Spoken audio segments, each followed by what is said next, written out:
Добър ден. Добър ден. Как се казвате? Казвам се Анелия. Откъде сте? От Велико Търново.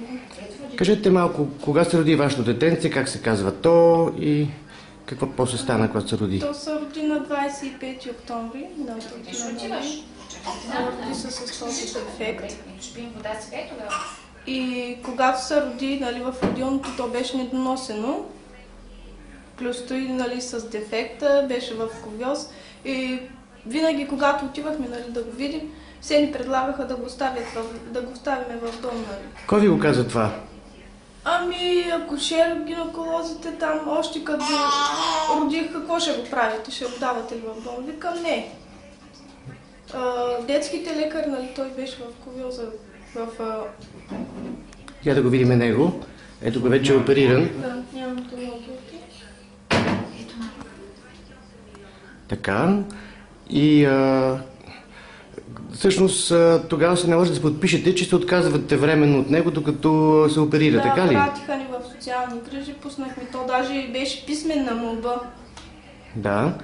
И сега какво е положението в момента? Какво трябва да направим ние, за да ви помогнем? В момента искаме от вас да ни напишете няколко реда само, че добре, детето вече успешно мина, операцията, че може да съхрани. И това. Няколко реда само. И какво ще стане след като ви напишем това нещо? Какво следва? Те казаха, че ако ни се издаде тази бележка от социалната, и може да се прекрати вече настаняването в дом и да не го дадем.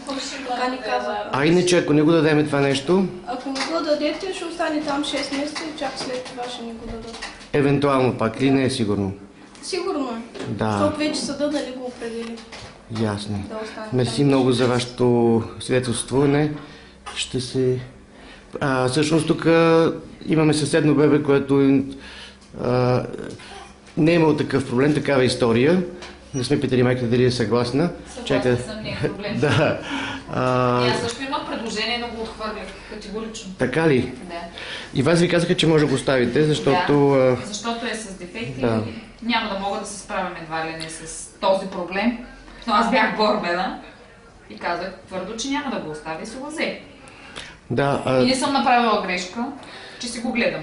Да, сега вашето детенце е на 10 месеца и сега приехме непцето, вчера беше оперирано, да. А пък на 3 месеца или 2 месеца е било на 2 месеца беше първата му операция на устната.